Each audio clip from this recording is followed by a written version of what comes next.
പുടവ കൊടുക്കൽ അതെന്നാന്ന് പോലും അയറക്കുട്ടിക്ക് അറിയത്തില്ല. അപ്പം ഞങ്ങൾ അങ്ങനത്തെ ഒരു ഫംഗ്ഷന് പോവാണ്.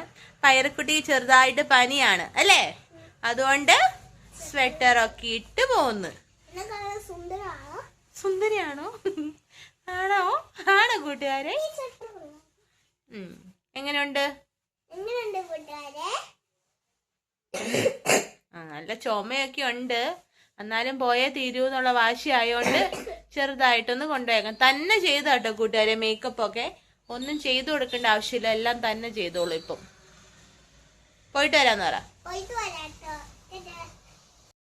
അപ്പൊ അന്നക്കുട്ടി ഇവിടെ റെഡി ആയിട്ട് ഇരിപ്പുണ്ട്. അന്നക്കുട്ടിയുടെ ഡ്രസ്സ് ഇതാണ്. ചേച്ചി ഐലൈനറൊക്കെ വരയ്ക്കുന്ന കണ്ടപ്പോ ഐലൈനറൊക്കെ പിടിച്ചിരിക്കുകയാണ്. ലിപ്സ്റ്റിക് ഒക്കെ ഇട്ടോ? കണ്ടൊക്കെ എഴുതിയോ? ഇടാരാ? മുടിയിലൊരു ബുഷൂടെ കിട്ടിയാലോ? ഒരു ക്ലിപ്പ് കുത്താം. അപ്പൊ കൂട്ടുകാരെ ഞങ്ങൾ പോയിട്ട് വരാവേ. പോയിട്ട് വരാം. അപ്പൊ താഴെ വെയിറ്റ് ചെയ്യുവാണേ.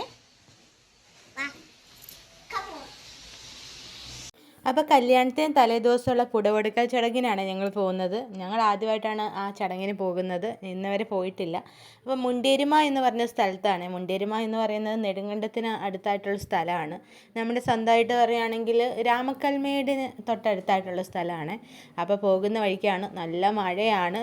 കുറേ നേരം നമ്മൾ കുറച്ച് നേരത്തെ നമ്മൾ ഇറങ്ങി. ഇനി കറക്റ്റ് സമയത്ത് പോയിട്ട് ഇനിയിപ്പം ലേറ്റ് ആവണ്ടല്ലോ എന്നോർത്ത് കുറച്ച് നേരത്തെ നമ്മൾ ഇറങ്ങി. കാര്യം പറഞ്ഞാൽ നമ്മൾ ചെന്നപ്പോൾ ഒന്നും ചെറുക്കൻ വന്നിട്ടില്ല.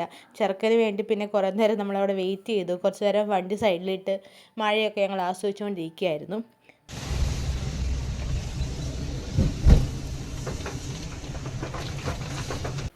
അപ്പോൾ ഞങ്ങൾ അവിടെ അങ്ങനെ ചെന്നു. അവിടുത്തെ ഫംഗ്ഷൻ തുടങ്ങി. ചെറുക്കനും പെണ്ണും അങ്ങനെ പുടവയൊക്കെ കൊടുത്തു.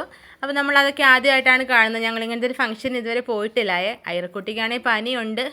അയറക്കുട്ടിയോട് എങ്ങനെയുണ്ട് ചോദിക്കുമ്പോൾ കുഴപ്പമില്ല ഓക്കെ എന്നൊക്കെ പറയുന്നുണ്ടായിരുന്നു.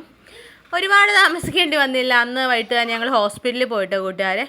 അപ്പോൾ ഞങ്ങൾ പോയത് സെൻറ്റ് ജോൺസ് ഹോസ്പിറ്റലിലേക്കാണ്. കട്ടപ്പനയുള്ള സെൻറ്റ് ജോൺസ് എന്ന് പറഞ്ഞ ഹോസ്പിറ്റലാണ്. എപ്പം അയറക്കുട്ടിക്ക് പനി വന്നാലും നമ്മൾ ഇവിടെ തന്നെയാണ് കാണിക്കുന്നത്. അപ്പോൾ ഡോക്ടർ ലിനീനെയാണ് നമ്മൾ ഈ പ്രാവശ്യം കാണിച്ചേക്കുന്നത്. അയറക്കുട്ടിയുടെ ഡോക്ടർ എന്ന് പറഞ്ഞാൽ ഡോക്ടർ റോബിൻ ആയിരുന്നു. റോബിൻ ഡോക്ടർ ഇപ്പോൾ അവിടുത്തെ സ്ഥലം മാറി പോയതുകൊണ്ട് ഇപ്പോൾ നമ്മൾ ലിനി ഡോക്ടറെയാണ് കാണിച്ചുകൊണ്ടിരിക്കുന്നത്. അയറക്കുട്ടിക്ക് നല്ല ടെൻഷനും പേടിയൊക്കെയാണ്. അപ്പോൾ ഇങ്ങനെ കൈ പിടിച്ചുകൊണ്ടേ നടക്കുകയാണ്. കുഞ്ഞത് ഭയങ്കര വഴക്കായിരുന്നു. ചേച്ചിക്ക് പനിയായെന്ന് മനസ്സിലായെന്ന് തോന്നുന്നു. ഞാൻ കൂടുതൽ ശ്രദ്ധിക്കുന്നതുകൊണ്ടാണോ എന്നോട് ഭയങ്കര, ഞാൻ തന്നെ എടുക്കണം, വേറെ ആരുടെയും കൂടെ പോകത്തില്ല, അങ്ങനെ ഭയങ്കര അലമ്പായിരുന്നു. അപ്പോൾ അയറക്കുട്ടി ഇങ്ങനെ പേടിച്ച് നിൽക്കുമോ, അതിന് ഇഞ്ചക്ഷൻ എടുക്കുമോ, ബ്ലഡ് ടെസ്റ്റ് എടുക്കുമോ എന്നൊക്കെ പേടിയാണ്. പണ്ട് ഇതുപോലെ ഒരു പനി വന്നപ്പോൾ അവിടെ ഒരു 1 വീക്ക് അഡ്മിറ്റ് ചെയ്തായിരുന്നു. അന്നിങ്ങനെ ഇഞ്ചക്ഷനും ഡ്രിപ്സൊക്കെ കുറേ പോയായിരുന്നു. അതിൻ്റെ ഒരു ടെൻഷൻ കിടപ്പുണ്ട്. ഇപ്പോൾ അവരുടെ ഫ്രണ്ടിൽ നല്ലൊരു ഫൗണ്ടെയിനൊക്കെ സെറ്റ് ചെയ്തിട്ടുണ്ട് കേട്ടോ, സെൻറ്റ് ജോൺസിൻ്റെ ഫ്രണ്ടിൽ. കട്ടപ്പനക്കാരെങ്കിലും ഉണ്ടെങ്കിൽ ഒന്ന് പറയൂ കേട്ടോ, നിങ്ങൾ ഈ ഹോസ്പിറ്റലിൽ പോകാറുണ്ടോ? അപ്പോൾ അയറക്കുട്ടീനെ ഒന്ന് കൂളാക്കാൻ വേണ്ടി ആ ഫൗണ്ടെയിൻ്റെ അതിലൊക്കെ ഞങ്ങൾ നടത്തുമായിരുന്നു. എങ്ങനെയാണെങ്കിലും യൂറിൻ ടെസ്റ്റ് മാത്രമേ ഈ തവണ എടുത്തുള്ളൂ. UTI വല്ലതും ഉണ്ടോ എന്ന് ഡോക്ടറിന് ഡൗട്ട്. അപ്പോൾ യൂറിൻ ടെസ്റ്റിൽ നോർമലാണ്, വൈറൽ ഫീവറാണ്. അപ്പോൾ 2-3 ദിവസം ഇനി സ്കൂളിലൊന്നും പോകാണ്ട് റെസ്റ്റൊക്കെ എടുത്തിരിക്കാൻ ഡോക്ടർ പറഞ്ഞു. അത് കേട്ടതിൻ്റെ ഒരു സന്തോഷമുണ്ട് കേട്ടോ. അങ്ങനെ ആ ഹോസ്പിറ്റലിൻ്റെ പരിസരമൊക്കെ നമ്മളങ്ങനെ ഒന്ന് ചുറ്റി കണ്ടു. അങ്ങനെ നമ്മൾ വീട്ടിലേക്ക് പോവുകയാണ്. അപ്പോൾ താങ്ക്സ് ഫോർ വാച്ചിങ്. സബ്സ്ക്രൈബ് ചെയ്യാത്തവരൊക്കെ ഒന്ന് സബ്സ്ക്രൈബ് ചെയ്യൂ കേട്ടോ.